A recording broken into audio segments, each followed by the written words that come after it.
The gunshot echoed through the Wyoming mountains just as the first snowflakes began to fall, and William Lancaster knew without looking that whoever fired it was aiming to kill.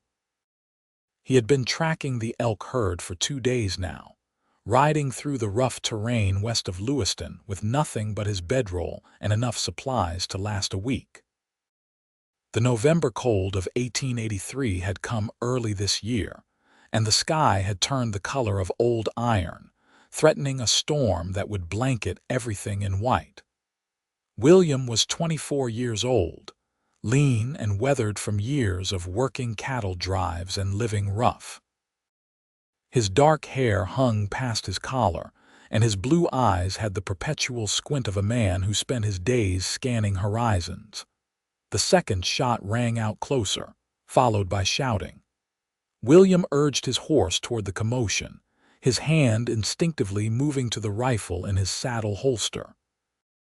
He crested a rocky ridge and saw them below, 3 men on horseback circling someone on foot. The figure stumbled through the deepening snow, clearly exhausted. Even from this distance, William could see the dark braid and buckskin dress. A woman, native, and she was running for her life. The men wore the dusty clothes of drifters, the kind who made their living robbing travelers and causing trouble along the frontier. One of them fired again, the bullet kicking up snow near the woman's feet. They were toying with her, and that made William's blood run cold with anger. He did not hesitate. William spurred his horse down the slope, pulling his rifle free as he rode. The descent was treacherous with the fresh snow, but his mare was sure-footed, and they closed the distance quickly. He fired a warning shot into the air, the crack of it loud enough to get the men's attention. "That's enough," William shouted, bringing his horse to a sliding stop between the woman and her pursuers. "Leave her be." The 3 men reined in their horses, sizing him up. The one in front, a heavy-set man with a scarred face, spat tobacco juice into the snow. "This ain't your business, Cowboy. The squaw stole from our camp." "That is a lie."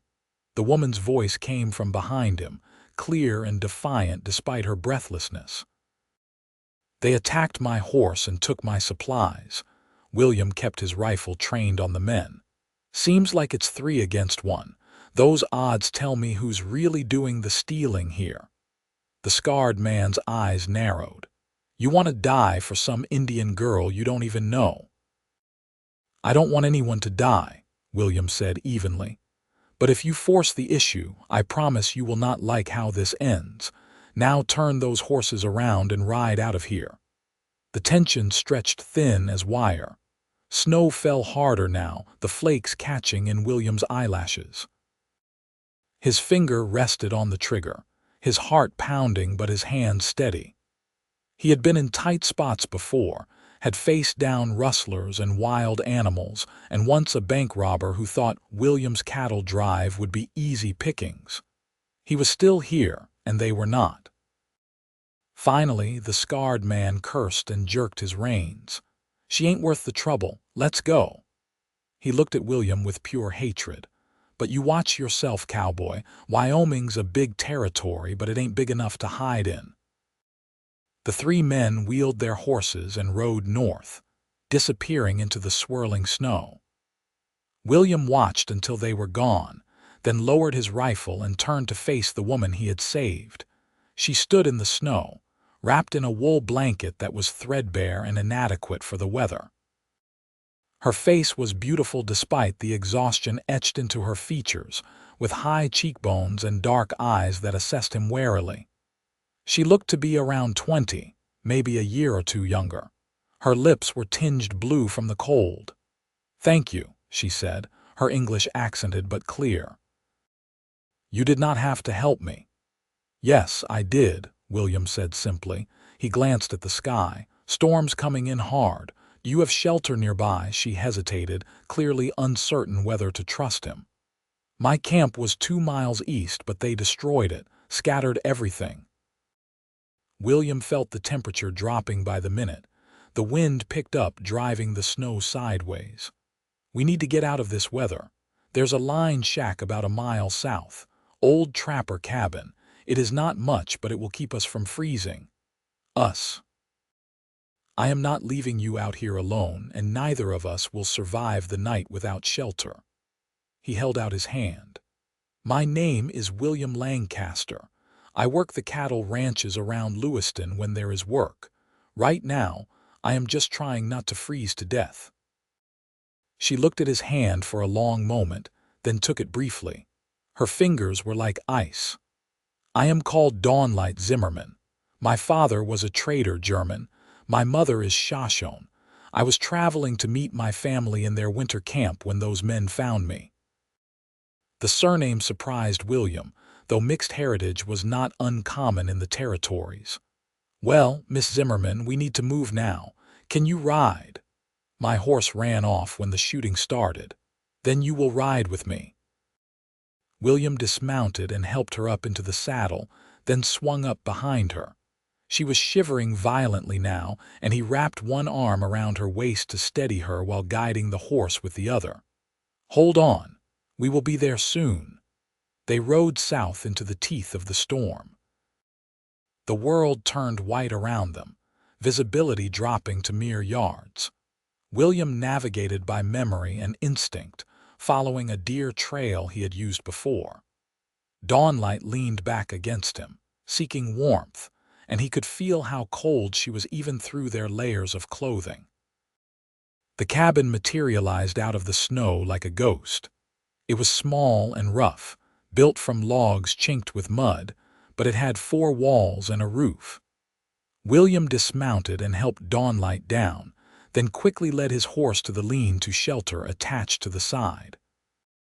He stripped off the saddle and gave the mare what grain he could spare, making sure she had some protection from the wind.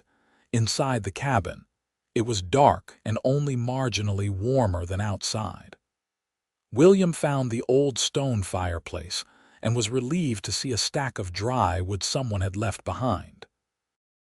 He worked quickly, building a fire with hands that were stiff from cold. Dawnlight stood by the door, hugging herself and shaking uncontrollably. When the flames finally caught and began to grow, William turned to her. "Come here. You need to warm up slowly." She moved to the fire like a sleepwalker. William spread his bedroll near the hearth and made her sit on it, then draped his own coat over her shoulders on top of the thin blanket. He dug through his saddlebags for his spare shirt and the emergency supplies he always carried. "Here," he said, handing her a tin cup of water. "Drink this slowly." Dawnlight took the cup with trembling hands. Her teeth chattered as she drank. William added more wood to the fire, building it up until heat began to fill the small space. He found a dented pot and packed it with snow from outside, then set it near the fire to melt for more water. "Those men," Dawnlight said after a while, her voice stronger now. "They have been raiding camps all along the mountain route. My cousin's family was attacked last month. They took everything. The law in Lewiston should know about this. The law does not care what happens to my people out here." There was no bitterness in her voice, just statement of fact. "We are far from the reservation, far from anyone who might help." William knew she was right, and it shamed him. He had seen enough injustice in his years out west to understand how things worked. The territorial government paid lip service to protecting everyone, but in practice, native people and settlers from the tribes were often left to fend for themselves. "Well, I care," he said quietly. "And tomorrow, when this storm passes, I will make sure you get safely to your family's camp." "Where are they?" "In the valley west of here. 5 miles, maybe 6. Our winter grounds near the hot springs." William knew the area. It was good shelter, protected from the worst winds and with access to water that did not freeze. "We will get you there, I promise." Dawnlight looked at him directly for the first time, really looked at him, and something in her expression softened. "Why are you doing this?" "You could have ridden past. Those men might come back." "Because it is the right thing to do," William said, and because nobody deserves to be hunted like an animal. My mama raised me to believe every life has worth, regardless of where they come from or what they look like. Your mother sounds like a wise woman. She was. She passed 3 years ago. Fever took her. William stared into the flames. My father went a year later. Heart just gave out. I think he died of missing her. I am sorry for your loss, Dawnlight said softly. It is a terrible thing to lose family. They sat in comfortable silence as the fire crackled and the storm howled outside. The cabin warmed gradually, and color returned to Dawnlight's face. William shared his food supplies, dried beef, hardtack, and some coffee he brewed in the pot. It was not much, but it was hot and sustaining. As they ate, Dawnlight told him about her life. Her German father had come west in the 1850s as a fur trader and had fallen in love with her mother, a Shoshone woman from a prominent family. He had married into the tribe, learned their ways, and raised his children in both worlds. Dawnlight spoke English, German, and Shoshone. She could read and write, skills her father had insisted upon. He died 2 winters ago, she said, caught in a blizzard while checking his trap lines. They found him frozen just a mile from home. She paused, staring at her hands. My mother has never been the same. My brother Standing Wolf helps care for her. That is where I was going when those men attacked me. William found himself drawn to her story, to the quiet strength in her voice. Tell me about your brother. Her face brightened. Standing Wolf is 2 years older than me. He is a good hunter, a good son. He worries too much sometimes, but he has a kind heart. He will be worried about me. I was supposed to arrive 2 days ago. We will get word to him as soon as possible, William assured her. The night deepened. The storm showed no signs of letting up. Snow piled against the cabin door, and the wind found every crack in the walls.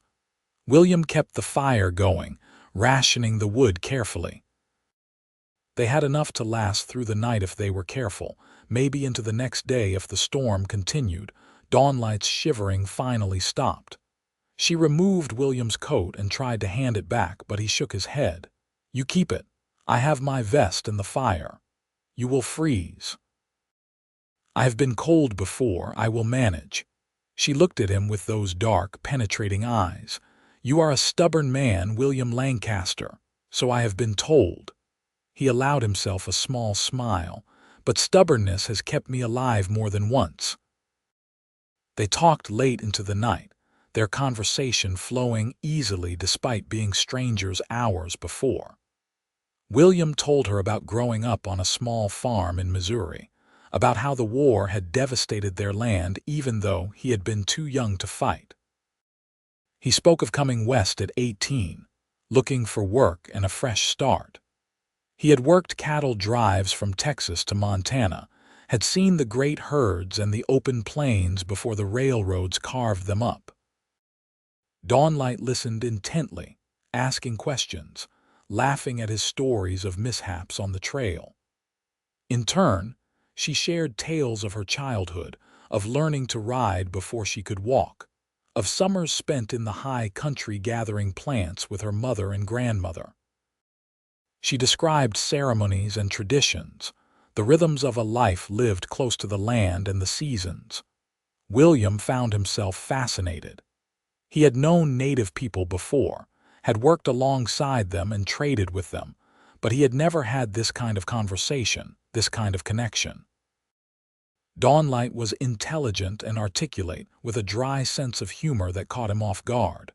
When she laughed, her whole face transformed, becoming radiant. You should rest, William said eventually, noticing how her eyelids were drooping. It has been a hard day for you. For both of us, she corrected. You saved my life, tracked through a storm, and gave up your own comfort. You should rest too. I will keep the fire going. William. She touched his arm lightly. We can take turns. You cannot stay awake all night. He wanted to argue, but she was right. Exhaustion pulled at him like a weight. All right. I will sleep for a few hours, then you sleep. We keep the fire going in shifts. Dawnlight nodded. I will watch first. I am not yet tired enough to sleep. William reluctantly lay down on the floor near the fire, using his saddle as a pillow. The hard, packed earth was not comfortable, but he had slept on worse. He closed his eyes, intending to rest for just a moment, but fatigue dragged him under almost immediately. He woke some time later to find Dawnlight had covered him with the bedroll and was sitting cross-legged by the fire, feeding it small pieces of wood. The storm still raged outside. She hummed something soft and melodic under her breath, a song in a language he did not know. "You should have woken me," William said, sitting up. "You needed the rest. You were talking in your sleep." He felt heat rise to his face. "What did I say?" "Nothing clear, just words." She smiled. "You sounded troubled. Old dreams, they come and go." He moved to sit beside her. "Your turn to rest." "I am not tired, Dawnlight." She met his eyes and something passed between them, an understanding that went deeper than words. "All right, but wake me in 2 hours." She lay down where he had been sleeping, and William covered her with both the bedroll and his coat. She was asleep within minutes, her breathing deep and even. William watched her for a moment, struck by how peaceful she looked, how the firelight played across her features. He fed the fire and listened to the storm. His thoughts churned. In the span of a single afternoon, his simple hunting trip had become something else entirely. He had saved a woman's life, and now he felt responsible for her safety. But it was more than duty. He found himself drawn to Dawnlight in a way he had not expected, intrigued by her strength and grace, by the way she carried herself despite everything she had endured. William had known women before, had even courted a rancher's daughter in Montana briefly before she decided she wanted someone with more stable prospects. But this felt different. Dawnlight stirred something in him that he could not quite name, a pull that was both exhilarating and frightening. The hours passed slowly. William kept the fire burning and watched the snow pile higher against the walls. Eventually, Dawnlight woke on her own, blinking in the firelight. "You let me sleep too long. You needed it." She sat up and they switched positions again. This time, William did not argue. He lay down and drifted into a light sleep, aware of her presence nearby, oddly comforted by it. The storm blew itself out sometime in the dark hours before dawn. William woke to silence and the pale gray light of early morning filtering through the cracks around the door. Dawnlight was already awake, braiding her long hair with practiced movements. "It stopped," she said when she saw him stirring. "The storm." William got to his feet and pushed open the door. Snow had drifted nearly 3 feet high against the cabin, but beyond it, the world was still and crystalline. The sky was clearing, streaks of pink and gold appearing on the eastern horizon. His breath formed clouds in the frigid air. "We should move soon," he said. "Your family will be worried." They shared the last of the coffee and the remaining food, then prepared to leave. William saddled his horse and stamped down a path through the snow. The mare snorted and tossed her head, eager to move after being cooped up overnight. As they were about to leave, William heard something. Voices. He held up a hand, signaling Dawnlight to wait, and moved to peer around the corner of the cabin. His hand went to his rifle. A group of riders approached through the snow, following their tracks from the previous day. For a moment, William's heart clenched, thinking the 3 drifters had returned with reinforcements. Then he saw the lead rider more clearly and relaxed slightly. These were native men, well armed and moving with purpose. They wore a mix of traditional and trade clothing, and their faces were painted for travel in cold weather. "Dawnlight," he called quietly. "I think your family found us first." She moved past him and stepped out into the open, raising her hand in greeting. The lead rider, a young man with a strong build and a rifle across his saddle, kicked his horse into a faster gait. He reached them and practically threw himself from the saddle, rushing to embrace Dawnlight. "Sister, we thought you were dead when you did not arrive and the storm came." He held her at arm's length, checking her over. "Are you hurt?" "I am fine, Standing Wolf, thanks to this man." She gestured to William, who had emerged from the cabin with his hands visible and empty. "William Lancaster, he saved my life." Standing Wolf turned to study William, his dark eyes assessing. Behind him, 4 other men had dismounted, all watching William carefully. The tension was palpable. William understood their caution. A white man alone with a native woman in a remote cabin could mean many things, not all of them good. "What happened?" Standing Wolf asked his sister, his voice hard. Dawnlight explained quickly, telling him about the attack by the drifters, how William had intervened, and how they had sheltered from the storm. Standing Wolf listened without interrupting, his expression growing darker as she spoke. When she finished, he looked at William again. "You fought off 3 men to protect my sister. I would not call it a fight. I convinced them to leave. They were cowards at heart. And then you brought her to shelter and kept her safe through the storm without." Standing Wolf paused, clearly struggling with the question he needed to ask. "I treated her with respect," William said firmly, "as I would want my own sister treated if I had one. She was cold and exhausted. We needed shelter. Nothing more happened than that." Standing Wolf studied him for a long moment, then nodded slowly. "My sister's word is enough for me, and she says you are an honorable man." He held out his arm in the traditional greeting. "I am Standing Wolf Zimmerman.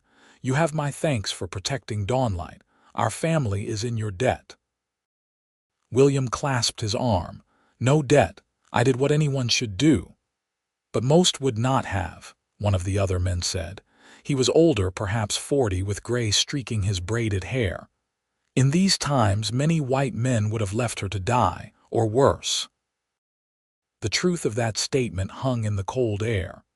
William had no response because he knew it was accurate. He had seen enough cruelty and indifference to last a lifetime. "Come," Standing Wolf said. "Our camp is not far. You will join us, share our fire and food." "Mother will want to meet the man who saved her daughter." William hesitated. "I do not want to intrude on your family." "You are invited. That is not intrusion." Standing Wolf's tone brooked no argument. "Besides, we must talk. There is a matter of importance." Dawnlight touched William's arm. "Please come. You gave me shelter when I needed it. Let my family do the same for you." He found he could not refuse her. "All right, I will come." They traveled together through the snow-covered landscape, the horses moving in single file along a trail that Standing Wolf's group had broken earlier. The sun climbed higher, turning the snow into a field of diamonds. William rode behind Dawnlight now, watching her sit straight and confident in the saddle of a horse one of the men had brought for her.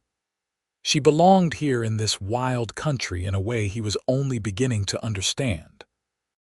The winter camp was nestled in a protected valley, just as Dawnlight had described. Several lodges stood among the trees, smoke rising from their peaks. More people emerged as the group rode in, calling out greetings and exclamations of relief at seeing Dawnlight safe. Children ran alongside the horses, and dogs barked excitedly. An older woman pushed through the gathering crowd, her face lined with worry that transformed into joy when she saw Dawnlight. Mother and daughter embraced, speaking rapidly in Shoshone. William could not understand the words, but the emotion was clear. Dawnlight gestured to him as she explained, and the older woman turned to look at him with tears still wet on her cheeks. "You are William Lancaster," she said in heavily accented English. "You saved my daughter." "I am, madam." "And I was glad I could help." "I am Blue Bird Zimmerman. You will stay, eat with us, rest." It was not a question. She reached up and took his hand in both of hers, squeezing it. "Thank you, thank you." The simple gratitude in her words made William's throat tight. He nodded, not trusting himself to speak. They led him to a lodge near the center of the camp. Inside, it was warm and comfortable, with a fire burning in the central pit and furs spread on the ground. An elderly man sat on one side, wrapped in a buffalo robe. His face was weathered like old leather, but his eyes were sharp and alert. "Grandfather," Standing Wolf said respectfully. "This is William Lancaster, the man who saved Dawnlight." The old man gestured for William to sit. "I am called Soaring Eagle. I am father to Blue Bird, grandfather to these children. Sit. We talk." William sat cross-legged across the fire from the elder.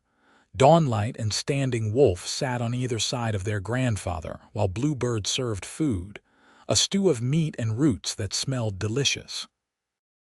William realized he was ravenous.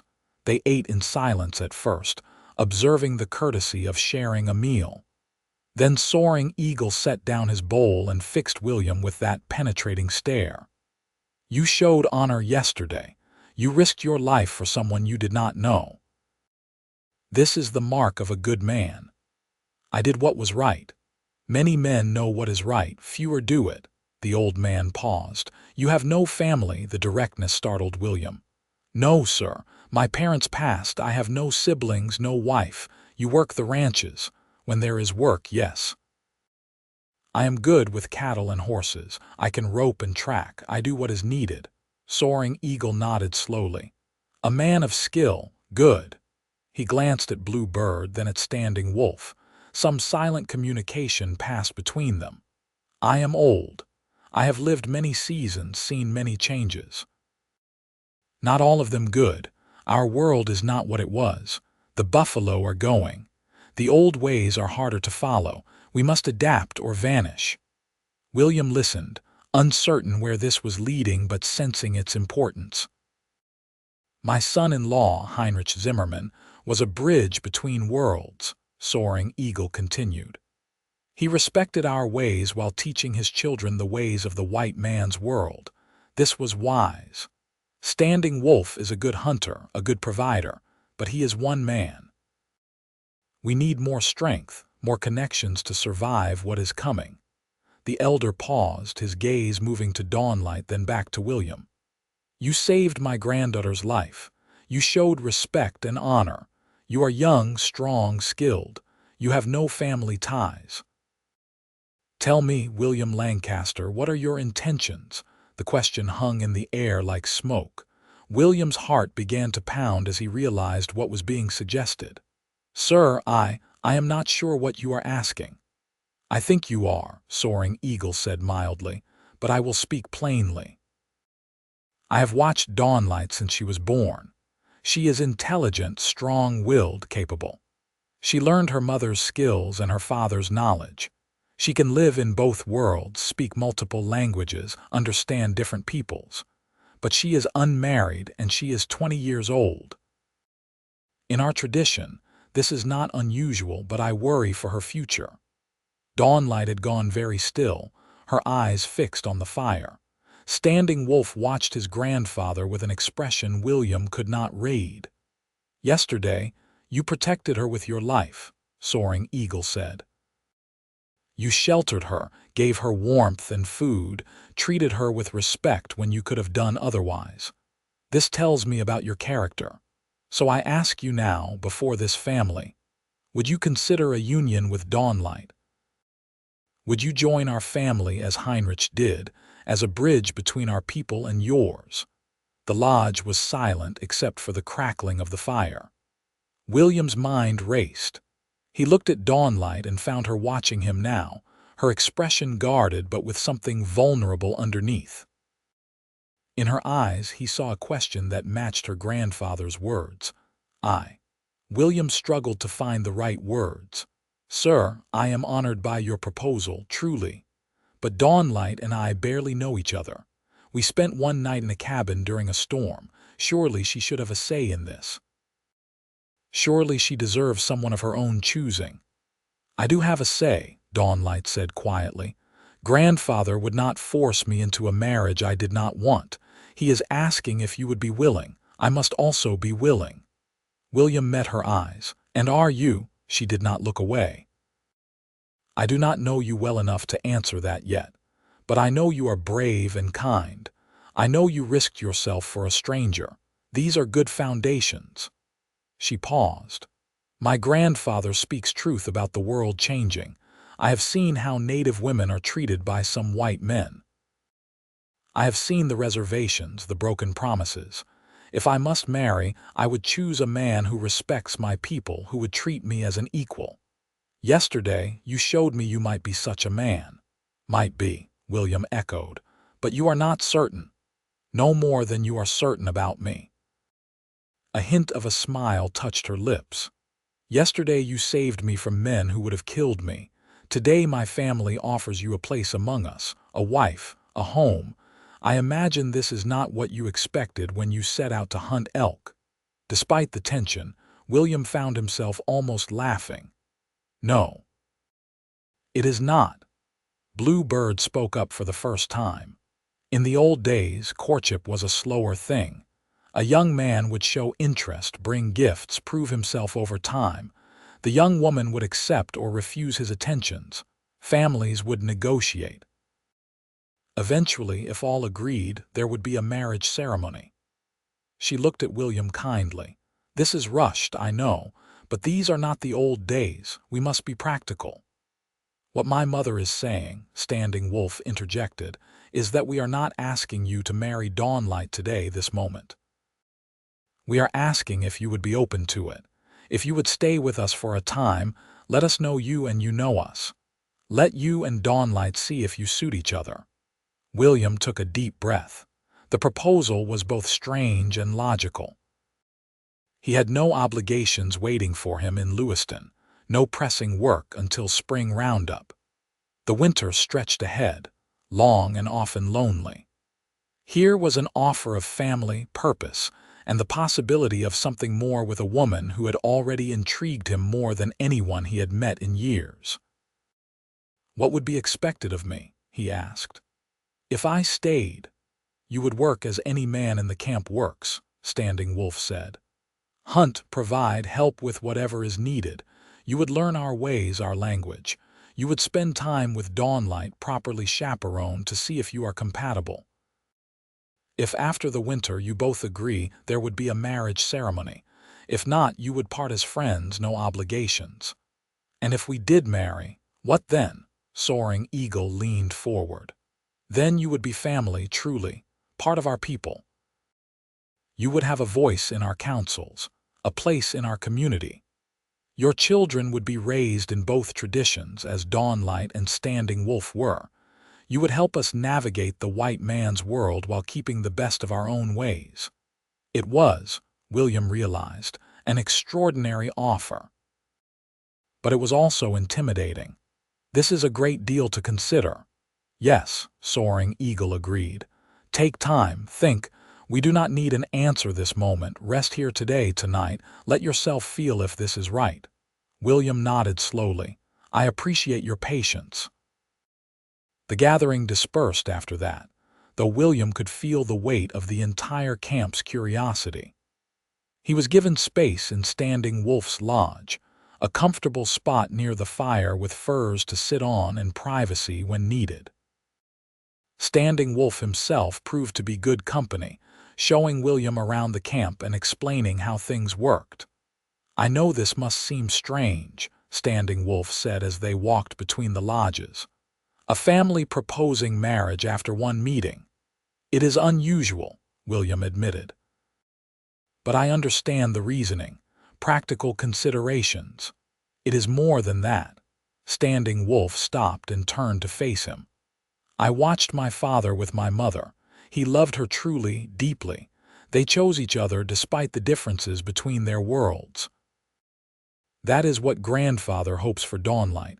Not just a practical arrangement, but the chance for real love. And what do you hope for your sister? I hope she finds happiness. She has been sad since father died. She smiles, she goes through the motions, but some light in her went out. Standing Wolf studied William carefully.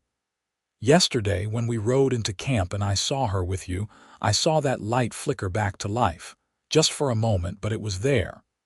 William did not know what to say to that. He changed the subject. Those men who attacked her, will they be a problem? Standing Wolf's expression hardened. They have been a problem for months, raiding camps, stealing, attacking travelers. The territorial marshal knows but does little. They prey on those they think cannot fight back. We should do something about that. I am here, you are here. We have men. Why not track them down, put a stop to it? Standing Wolf looked at him with new respect. You would help with this. If your family is considering taking me in, then your problems are my problems. Besides, those men threaten to come after me. I do not like leaving threats outstanding. A slow smile spread across Standing Wolf's face.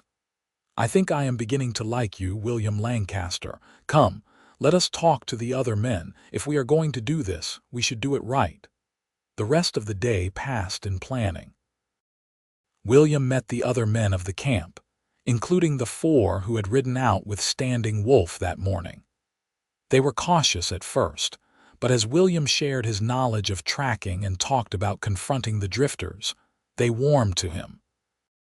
He was surprised by how easily the conversation flowed, how naturally they included him in their planning. Dawnlight appeared periodically throughout the day, bringing food or water, staying to listen to the discussion. William found himself acutely aware of her presence, of the way she moved with unconscious grace, of how her mind worked as she asked questions and made suggestions that the men had to admit were good. As evening fell, William found himself sitting outside Standing Wolf's lodge, watching the stars emerge in the crystalline winter sky.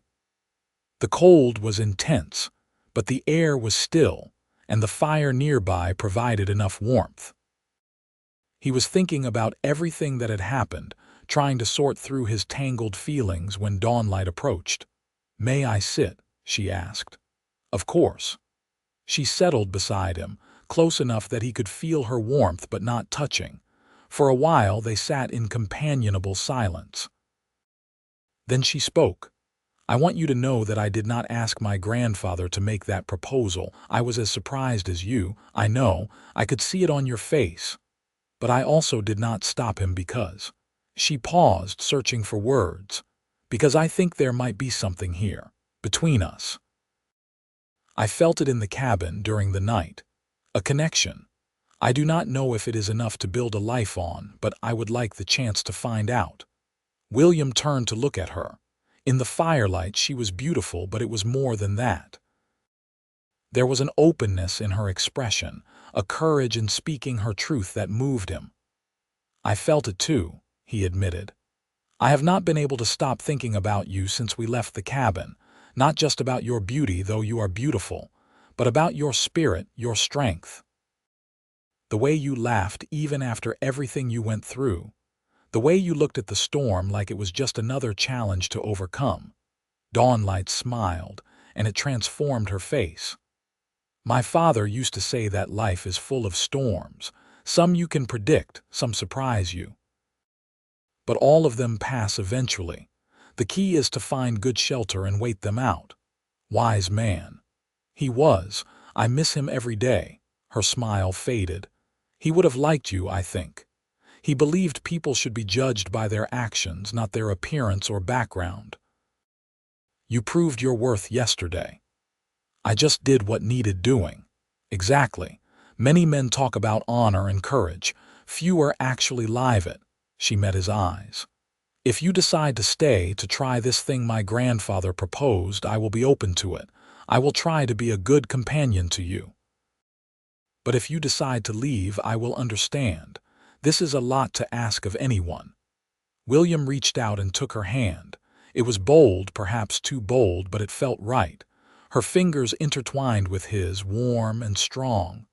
"I think I want to stay," he said quietly. "I think I want to see where this goes. because in one night I felt more alive, more connected than I have in years. That has to mean something." Her eyes shone in the firelight. "I hope it means we have found something worth fighting for." They sat together under the stars, hands joined, and talked until the fire burned low and the cold drove them back to their separate lodges. But something had shifted between them. Some barrier had fallen. William lay on his furs that night and stared at the lodge ceiling, his heart full of a feeling he was almost afraid to name: hope. The next morning dawned clear and cold. William woke to find Standing Wolf already up, preparing weapons and supplies. "We leave in an hour," he said when he saw William stirring. "We will track those men who attacked Dawnlight. Are you ready?" William did not hesitate. "I am ready." The group consisted of Standing Wolf, William, and 3 other men from the camp: Tall Pine, Swift Water, and Gray Fox. They were all experienced hunters and fighters, and they moved through the winter landscape with practiced efficiency. William found himself working smoothly with them, his own skills complementing theirs. They picked up the trail of the 3 drifters easily enough. The men had not expected pursuit and had made no effort to hide their tracks. They followed the signs north, into rougher country where the mountains rose steep and forbidding. On the afternoon of the second day, they found the drifters' camp in a narrow canyon. Smoke from their fire rose into the still air, and William could hear their voices echoing off the rock walls. The 5 pursuers gathered on the ridge above, studying the layout. 3 men, as expected, Standing Wolf said quietly. "They have supplies, probably stolen from others. Their horses are in poor condition. They are confident, not watching for danger. We could surprise them," Tall Pine suggested. "Come from above and below, trap them." William studied the camp. "I have another idea. What if we take their horses first? Without mounts they cannot run. Then we give them a choice: face justice or try their luck on foot in the mountains in winter." Swift Water nodded slowly. "I like this. No unnecessary killing, but they face consequences." They spent the rest of the afternoon preparing. As night fell, William and Gray Fox worked their way down into the canyon, moving like shadows. The drifters were drunk, passing a bottle around their fire and talking loudly. Their horses were picketed at the far end of the camp, exactly where William had hoped. Working quickly and silently, William cut the picket lines while Gray Fox kept watch. The horses, sensing freedom, moved away from the camp without noise. William and Gray Fox followed them up the canyon where Standing Wolf and the others waited. Within 20 minutes, they had the stolen horses secured a mile away. Then they returned to the ridge above the camp. Standing Wolf called out in the darkness, his voice amplified by the canyon walls. "You men below, you are surrounded. Your horses are gone. Lay down your weapons and come into the open." Chaos erupted in the camp. The 3 drifters scrambled for their rifles, shouting and cursing.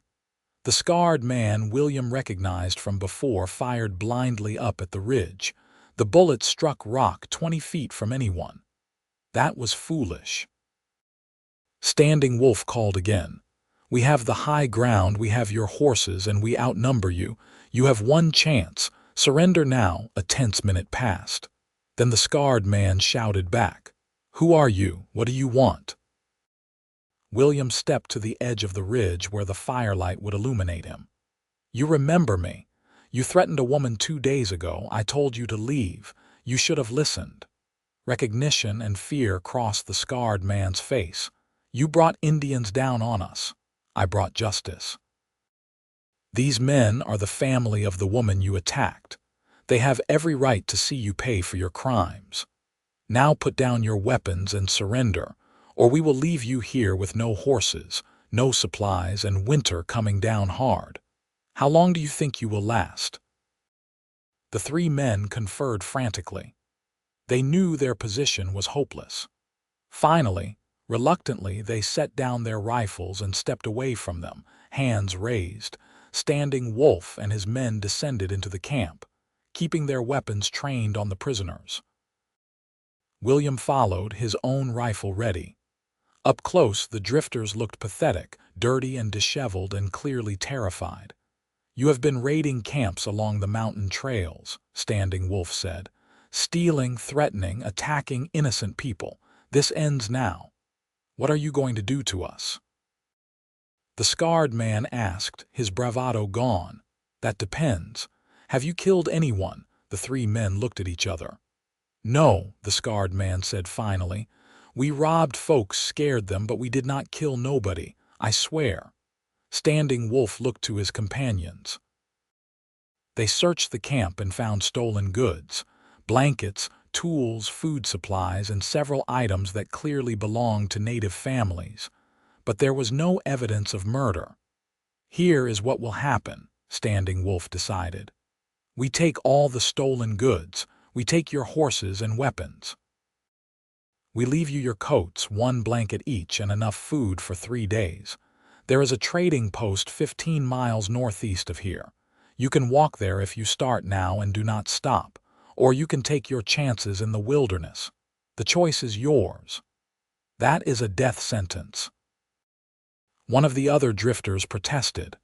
15 miles in the snow? No, William said coldly. "A death sentence is what you gave all those people you attacked. A death sentence is what you tried to give Dawnlight. This is mercy.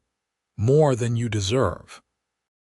They stripped the camp of anything useful, loaded it on the captured horses, and rode away as the 3 drifters stood shivering in the cold. Whether they would make it to the trading post or not was up to them and the weather. William felt no guilt. Justice took many forms, and sometimes it was simply letting natural consequences play out. The ride back to camp took another 2 days. They returned to celebration, the recovered goods distributed back to families who had lost them. Soaring Eagle listened to the story of the confrontation and nodded approval. "You showed wisdom. No killing, but justice served. This is the way of a leader." He looked at William when he said it, and William understood the message. He was being tested, evaluated, and so far he was passing. The days that followed fell into a rhythm. William worked with the men, learning their methods of hunting and tracking. He proved his worth repeatedly, his skills complementing theirs. In return, they taught him Shoshone words and phrases, included him in evening discussions, and gradually accepted him as one of their own. But the real focus of those days was Dawnlight. They spent time together every day, always properly chaperoned by Blue Bird or Standing Wolf or other family members, but the connection between them grew steadily deeper. They talked for hours, about everything and nothing. She taught him about plants and their uses, about the stories of her people. He shared his knowledge of cattle and horses, of the wider world he had seen in his travels. They laughed together, often and easily. Dawnlight had a sharp wit that kept William on his toes. She challenged him, questioned his assumptions, made him think about things he had always taken for granted. He found himself looking forward to each encounter, his day feeling incomplete if he did not see her. One afternoon, perhaps 3 weeks after his arrival in the camp, they walked together through the snow-covered forest. Blue Bird followed at a discreet distance, giving them privacy while maintaining propriety. The winter sun slanted through the bare trees, turning the snow golden. "Tell me something you have never told anyone," Dawnlight said suddenly. William considered the question. "When I was 15, I wanted to be a teacher. I loved reading, loved learning. I thought I might go to a college back east, get an education, come back and teach on the frontier. What happened? Life. My father got sick, needed help with the farm. Then the crops failed and we lost everything. Then my mother got sick. By the time they were both gone, I was 21 with no money, no prospects, just skills with horses and cattle. so I did what I could do." Dawnlight was quiet for a moment. "You gave up your dream to take care of your family. That is honorable but sad too. Do you regret it? Some days. Other days I think everything happens for a reason. If I had gone to college, I would not have come west. I would not have been in those mountains when you needed help. I would not be here now," she smiled. "So perhaps it was fate. Perhaps." He looked at her.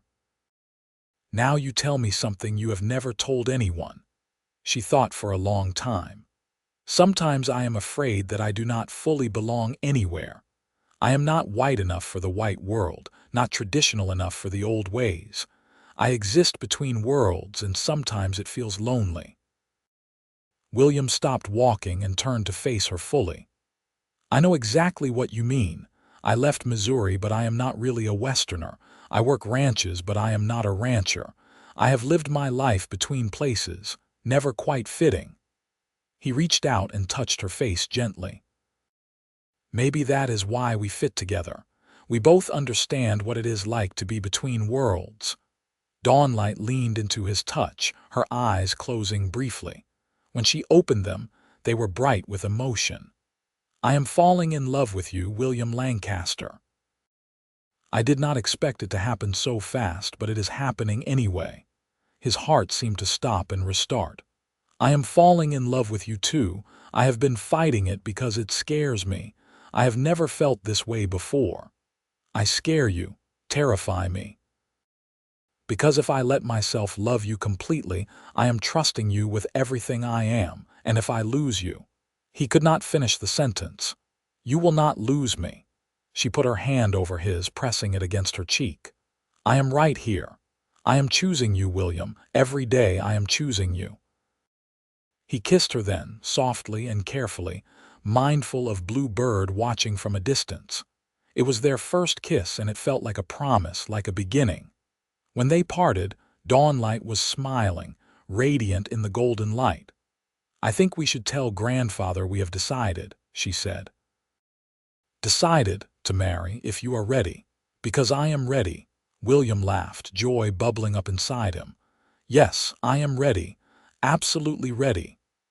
They walked back to camp hand in hand, and everything felt right in a way William had never experienced before. He had found a home, a family, and a love that filled all the empty spaces in his heart. That evening they gathered in Soaring Eagle's lodge with Blue Bird and Standing Wolf. The old man looked at them with knowing eyes. "You have something to tell me." "We wish to marry," Dawnlight said simply. "We have spent these weeks together, learning each other, and we are certain. We want to join our lives." Soaring Eagle smiled, deep satisfaction in his expression. "I am pleased. I saw this coming from the beginning, but it is good that you chose it yourselves." He looked at William. "You understand what this means. You will be bound to this family, to this community for life. Our ways will become your ways. I understand, and I accept it gladly. Then we will prepare a ceremony. In our tradition, we would normally wait until spring, but I am old and I wish to see this happen while I still draw breath." He chuckled. "Besides, winter weddings are lucky. They say a love that begins in the cold will burn warm forever." Blue Bird was crying happy tears. She embraced first her daughter, then William, holding him tight. "My husband would have loved this. He would have welcomed you as a son." Standing Wolf clasped William's arm. "Brother, you are my brother now." The word struck William deeply. Brother. He had never had siblings, had been alone for so long. Now he had a brother, a mother, a grandfather, an entire family embracing him. The preparations for the wedding took a week. It would be a blend of traditions, Shoshone customs mixed with the Christian elements Heinrich Zimmerman had introduced to the family. Blue Bird and the other women made a wedding dress for Dawnlight, beautiful buckskin decorated with beadwork and quills. William was given new clothes as well, traditional garments that marked him as part of the tribe. He learned the ceremonial words he would need to speak, practiced the rituals under Soaring Eagle's patient guidance. The entire camp was involved, everyone contributing something to the celebration. William was overwhelmed by the generosity and acceptance. On the morning of the wedding, he woke before dawn, too nervous to sleep. Standing Wolf found him outside, staring at the sky as it lightened. Having second thoughts, his soon-to-be brother-in-law asked, "Not about marrying her?"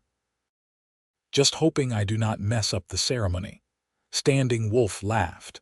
"You will be fine, and even if you stumble over the words, it will not matter. What matters is the intention behind them.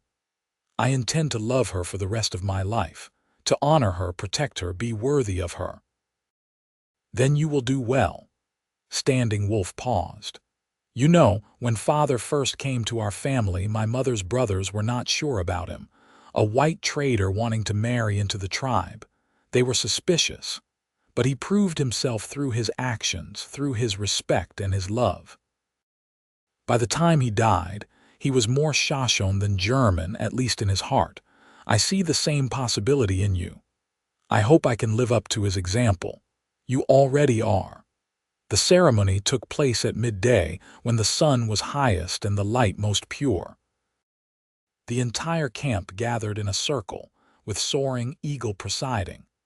Dawnlight was radiant in her wedding dress, her hair loose and flowing, her face glowing with happiness. William could barely breathe when he saw her. The ceremony was beautiful and meaningful. Every word and gesture weighted with significance. They exchanged vows in both English and Shoshone, pledging themselves to each other before their family and the Creator. They shared bread and meat, symbolizing their commitment to provide for each other. They wrapped themselves in a single blanket, representing their union. When Soaring Eagle declared them married, the camp erupted in celebration. There was food and dancing, singing and stories. William found himself swept up in it, laughing and celebrating with people who had been strangers a month ago and were now his family. As evening fell and the celebration continued, he and Dawnlight slipped away to the lodge that had been prepared for them. It was small and cozy, with a warm fire and soft furs. Finally, they were alone, truly alone as husband and wife. Dawnlight looked at him with shy happiness. "Hello, husband. Hello, wife." He pulled her close, marveling at how perfectly she fit in his arms. "Are you happy?" "Happier than I ever imagined I could be. A month ago I was running for my life in a snowstorm. Now I am married to a good man who loves me. Life is strange, strange and wonderful." He kissed her, deeper this time, and she responded with matching passion. They sank down onto the furs together, and William sent up a silent prayer of thanks for the storm that had brought them together. That night, they made love for the first time, gentle and exploratory, and then with growing confidence. They were learning each other, this most intimate language of touch and response. Afterward, they lay tangled together, talking in whispers until sleep finally claimed them. The winter passed in contentment. William worked alongside the men, contributed to the community, and grew stronger in his understanding of Shoshone language and customs. But the center of his life was Dawnlight. They were happy together in a way that seemed almost too good to be true. They talked about the future, about what would happen when spring came. William's skills with cattle and ranching could be valuable. There were opportunities to work as intermediaries between the tribe and the ranchers who were spreading across Wyoming, to use their mixed heritage and connections to build bridges. "We could buy land," William said one evening as they lay together in their lodge. "Build a ranch that welcomes both native and white workers, treats everyone fairly, be an example of how people can live together." "That is a beautiful dream," Dawnlight said, "but dreams take money." "Then we save, work, build slowly. I have some money set aside from my cattle work." "It is a start," she kissed him. "I married an optimist. You married a man who believes in you, in us, in what we can build together." As winter turned toward spring, Dawnlight began to feel unwell in the mornings. Bluebird noticed and smiled knowingly. "You carry a child," she told her daughter. The news filled William with a joy so profound he could barely contain it. A child. He was going to be a father. He told Dawnlight the moment he saw her, lifting her up and spinning her around despite her laughing protests. "Careful. You will make me sick again. I am going to be a father." He set her down gently, his hands going to her still flat belly. "Our child, a piece of both of us. Are you happy?" she asked, though she could see the answer in his face. Happy does not begin to cover it. Terrified, yes, but so happy. They told the family that evening, and the celebration was almost as enthusiastic as the wedding had been. Soaring Eagle was particularly pleased. "I will live to see my great-grandchild. This is a blessing." The old man's health had been declining slowly over the winter. He tired more easily, slept more, but the news of the baby seemed to give him renewed energy. He began teaching William the stories and traditions he would need to pass on to the next generation. "A child of two worlds," Soaring Eagle said. "Like their mother, like their uncle. But hopefully, the world they grow up in will be kinder than the one we have known." Spring arrived in earnest, the snow melting and the valley turning green. The camp prepared to move to their summer grounds in the high country. But before they could leave, riders arrived from Lewiston. William recognized the deputy marshal, a man named Sullivan who had a reputation for fairness. He dismounted and approached respectfully when Standing Wolf and William came to meet him. "I heard there was a white man living with the Zimmerman band," Sullivan said. "Are you William Lancaster?" "I am. What is this about?" "Just checking on things. We heard about the incident with the drifters last fall. Those 3 men made it to the trading post eventually. Told a story about being robbed by Indians and a white renegade." William felt Dawnlight tense beside him. She had come to stand at his side, as was her place now. He put a protective arm around her. "That is not what happened, and you know it. Those men were raiders. They attacked my wife when she was traveling alone. We tracked them down and recovered stolen goods.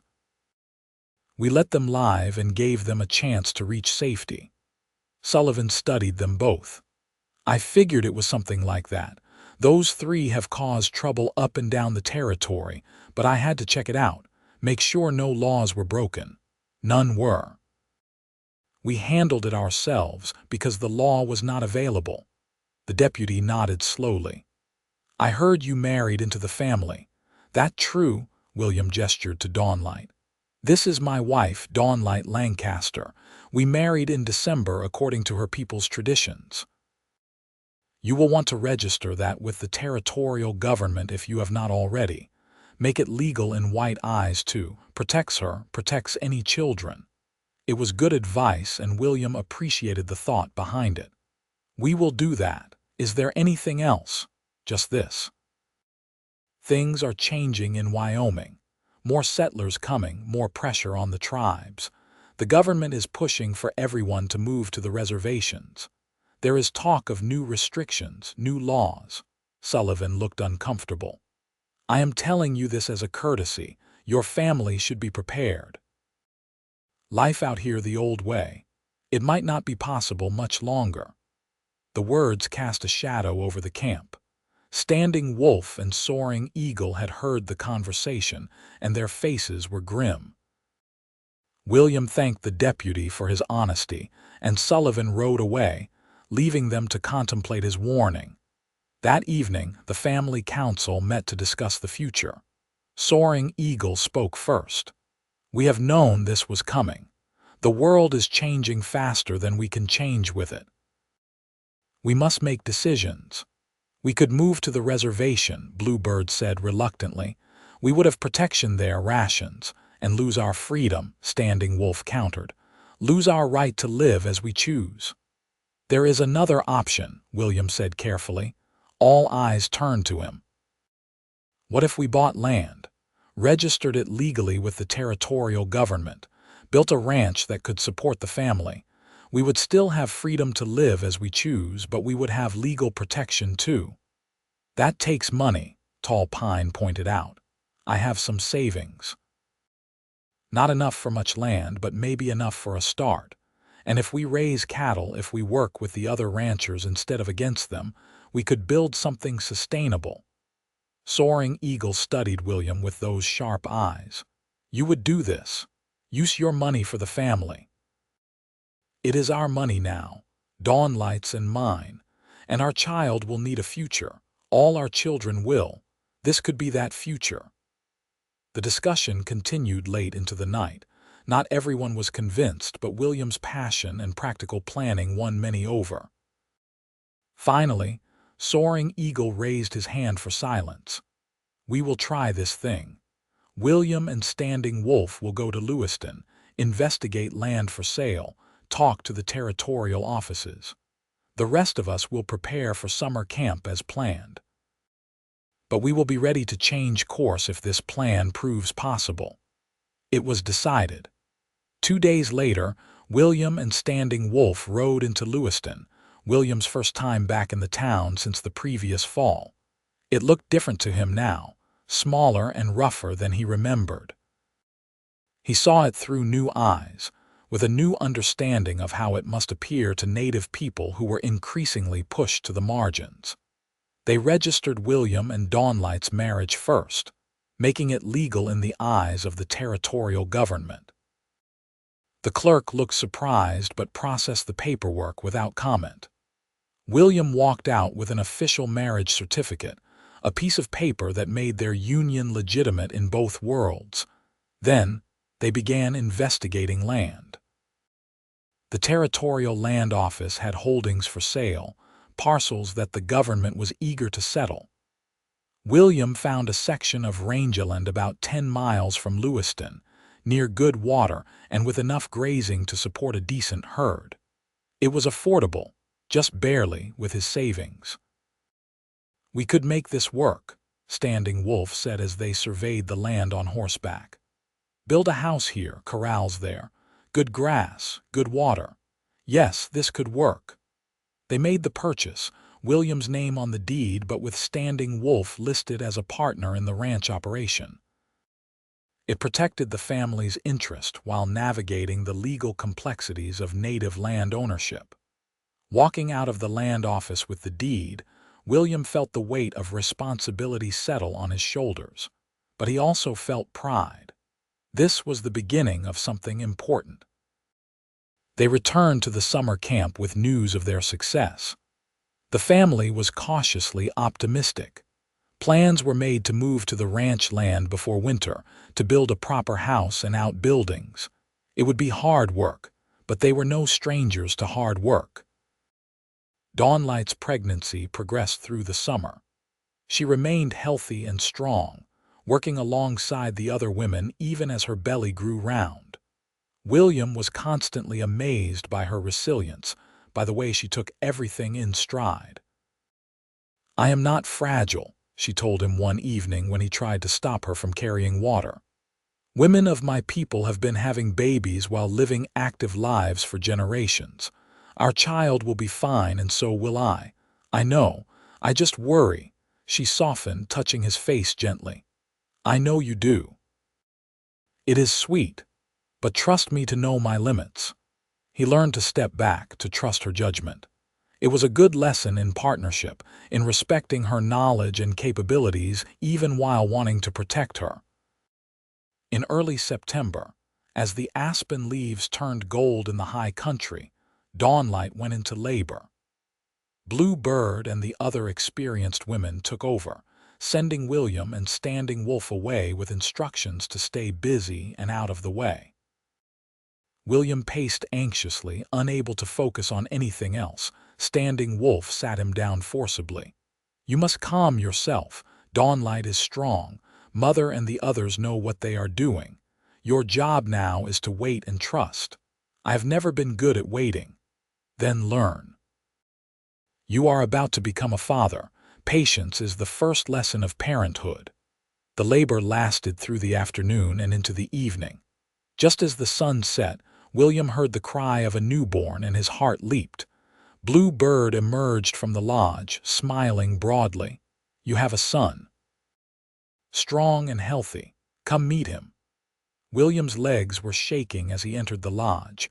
Dawnlight lay on the furs, exhausted but radiant, holding a tiny bundle. William knelt beside her, and she pulled back the soft cloth to reveal their son's face. He was perfect. Small and red-faced, with a shock of dark hair and eyes that squinted in the firelight. William reached out with one finger to touch the baby's tiny hand, and the infant gripped it with surprising strength. "Hello," William whispered, his voice choked with emotion. "Hello, little one. I am your father." "What should we name him?" Dawnlight asked. They had discussed names over the summer, considering options from both their heritages. Looking at his son now, William knew. "Thomas, after my father, and 2 rivers for the Shoshone tradition of naming for nature." "Thomas 2 Rivers Lancaster," Dawnlight smiled. "It is perfect. Welcome, Thomas 2 Rivers. You are loved beyond measure." The next weeks were a blur of sleeplessness and wonder. William discovered the exhaustion of new parenthood, the constant needs of an infant. But he also discovered a depth of love he had never imagined possible. Watching Dawnlight nurse their son, seeing the fierce protectiveness in her eyes, he fell in love with her all over again, deeper than before. In October, they moved to the ranch land. The family worked together to build a large cabin, solid and weatherproof. It was not fancy, but it was home. They built corrals and a barn, prepared for the cattle William would purchase come spring. The work was hard, but there was satisfaction in building something with their own hands, something that would last. Soaring Eagle came to visit when the cabin was finished. He was very frail now, moving slowly and breathing hard even from the short walk from the wagon.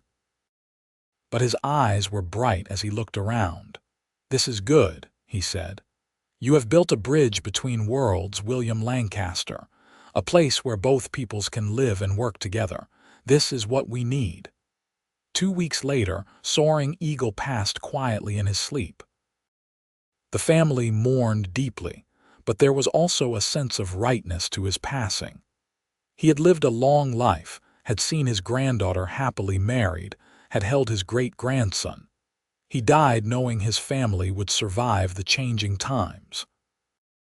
They buried him in the traditional way, in the hills overlooking the ranch.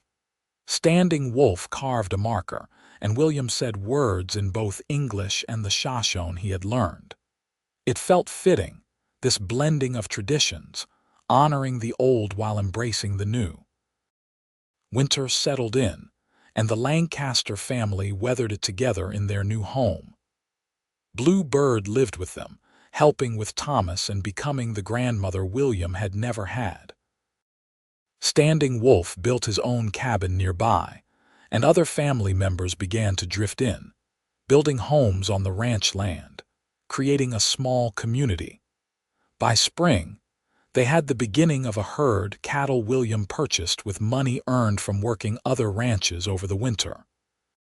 He taught Standing Wolf and the other men about cattle ranching, and they taught him more about living off the land. Together, they created something unique, a ranch that honored multiple traditions and welcomed everyone willing to work hard. The years that followed were not easy. There were challenges from neighboring ranchers who did not approve of a mixed operation, difficulties with the territorial government, and the constant struggle to make ends meet.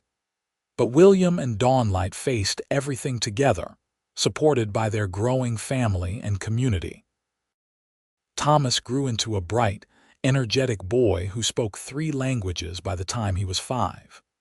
2 years after his birth, Dawnlight delivered a daughter they named Sarah Morning Star. 3 years after that came another son, Benjamin Swiftwater. The cabin expanded with the family, and William built a proper ranch house, big enough to hold everyone.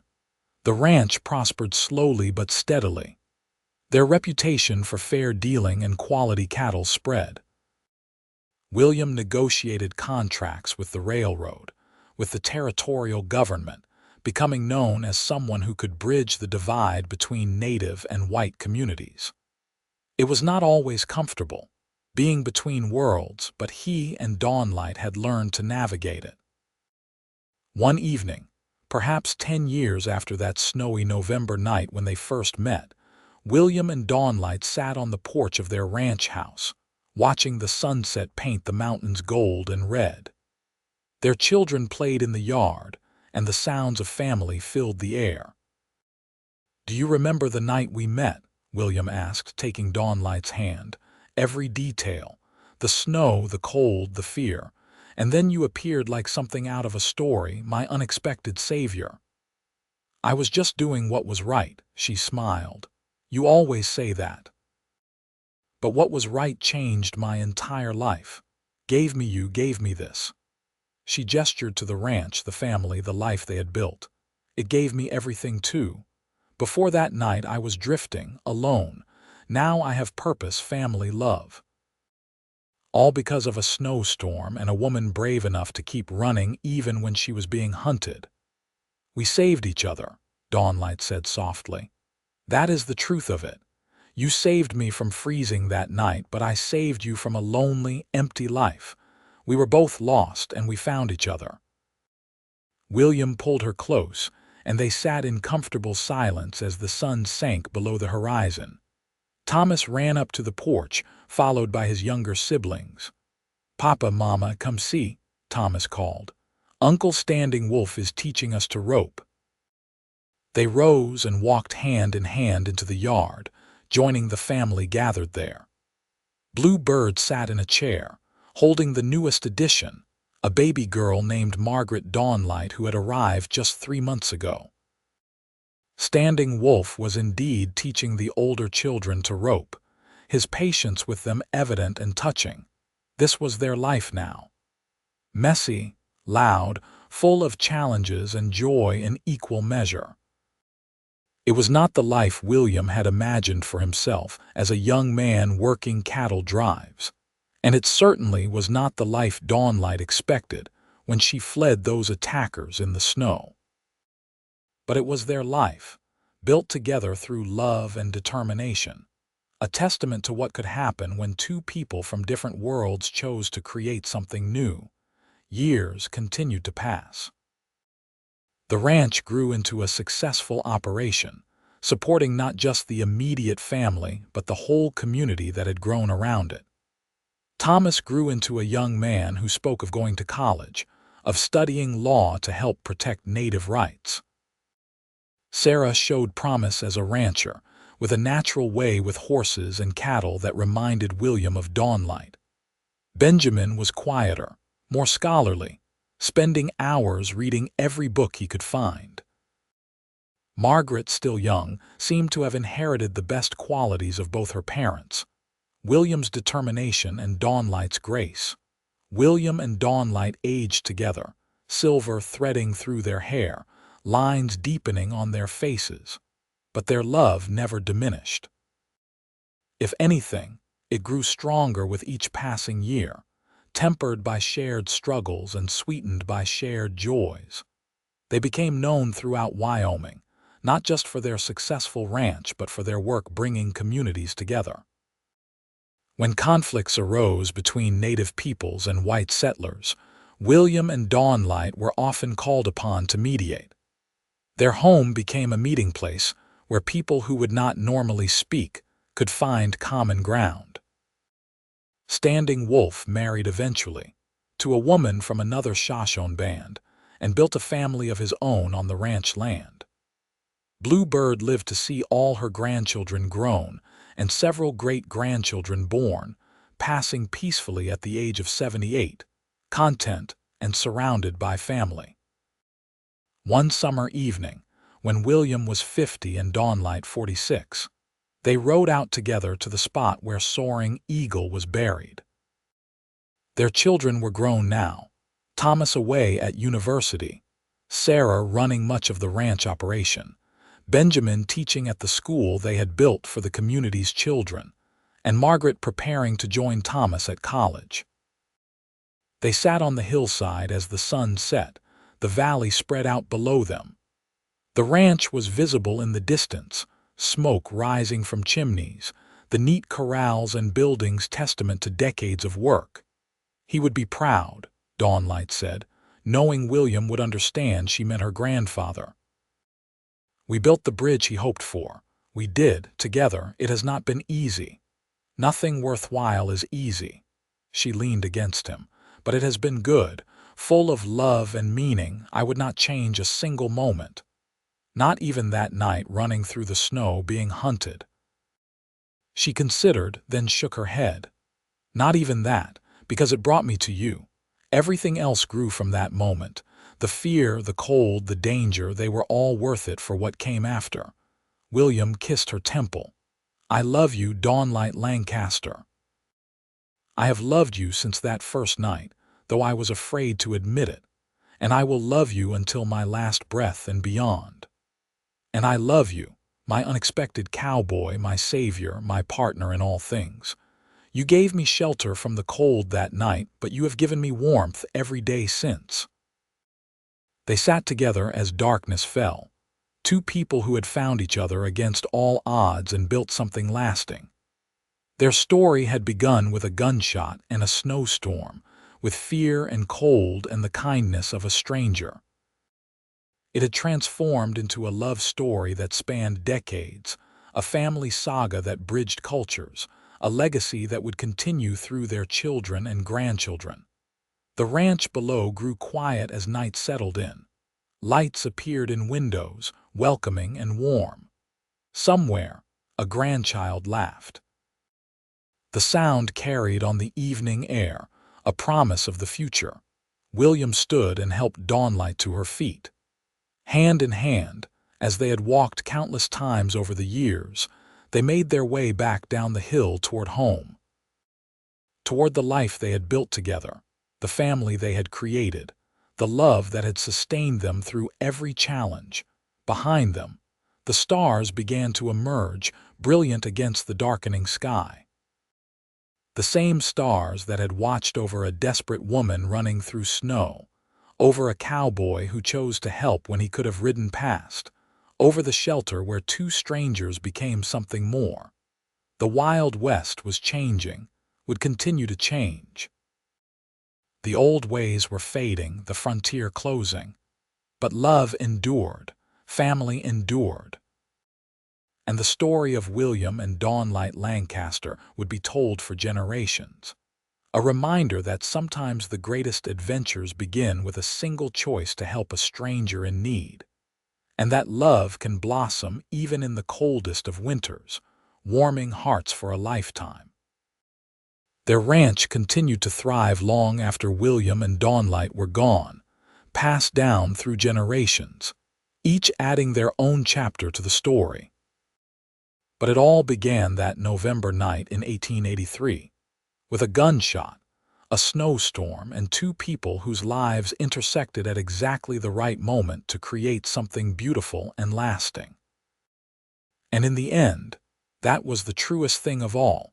That love, once kindled, burns bright enough to warm not just two hearts, but families, communities, and generations yet unborn. William had protected Dawnlight from the cold, and she had warmed his life beyond measure. Together, they had created a legacy of love, acceptance, and hope that would echo long after the last snows of those Wyoming winters had melted away.